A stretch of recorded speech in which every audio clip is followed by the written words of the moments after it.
Well, I dropped another battery in it because that other one was just massively too big for this car. Yeah, they've beaten a hole in there just to get it in. So I don't want to keep doing that. I want to get that painted up so it doesn't rust. And get a battery about this size for it. Or a little bigger, at least 600 cca. This is only 530. There was a 700 in here before. So let's see how it goes now. Oh, let's see if the old barge will start. I'm going to turn on the fuel. I had that off. So that's an LPG.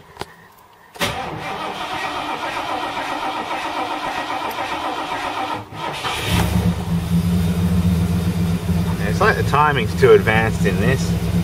I have to play with that. I might take the old barge for a drive though and see what happens. The battery voltage is much better now. Sitting down near 10 last time I had it running.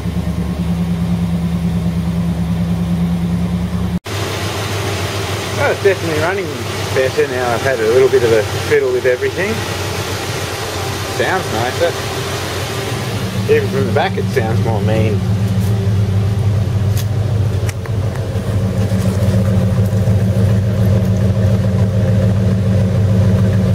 Not bad at all.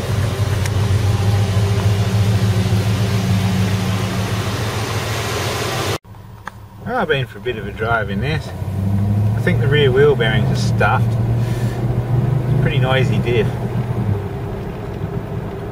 Whole rear end's actually noisy. But it goes along alright. Except for like the indicator hits my knee and the steering wheel's too low. Not actually the most comfortable car in the world to drive, I'll give it that. Like look, there's my leg touching the goddamn everything. But it seems to be drivable. Going backwards now, obviously.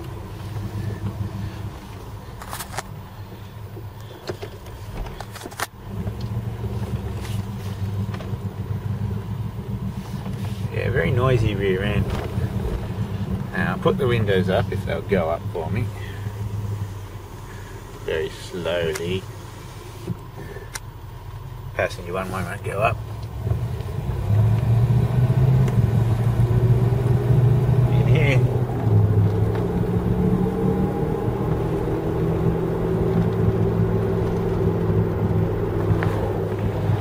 Yeah.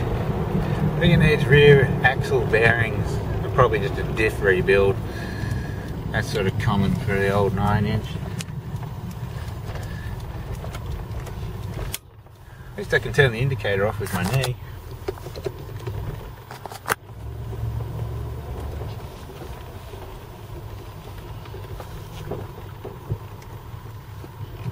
There's a few strange front end noises, but I've got a whole new front end to put on this, so that'll be good. And the gearbox likes to get clunk into gear, but it's got good acceleration. Dashpad just fell off.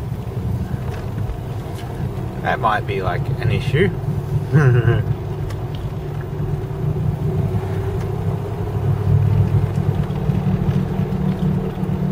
God, that rear end's loud.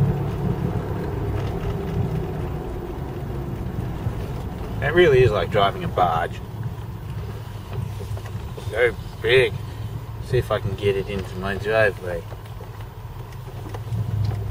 There we go. Madness. I just turned it off. Let it sit for 30 odd seconds. Let's see if it'll start again. Yeah, the starter motor seems to be alright now. It's just the battery, I think. Just turn off the gas. Just crank it a bit.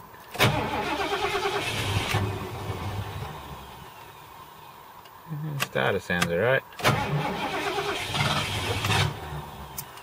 Just got to use up all the LPG.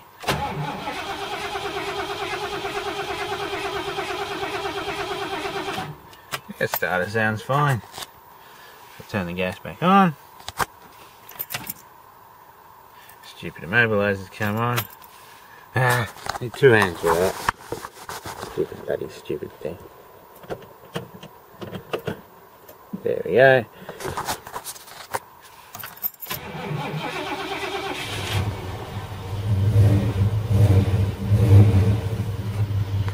That seems alright. At start it does take a few amps though. I'll let the battery voltage come back up again. I love the way the gauge twitches.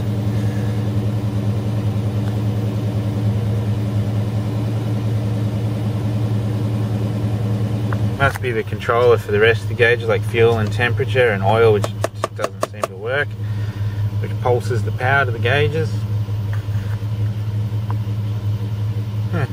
Big old tank. Well, this oil gauge seems fairly useless and there's no oil light on these cars, so I should fix that. Same with the temperature gauge, it seems a bit low.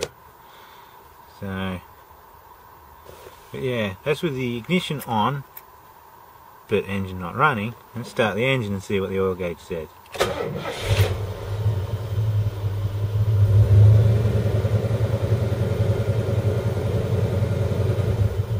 It says nothing. It came up just a tiny bit.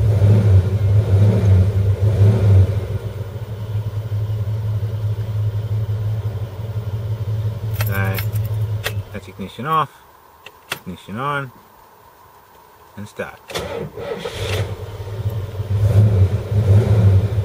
think the starter motor is getting a bit warm now because it's having trouble cranking.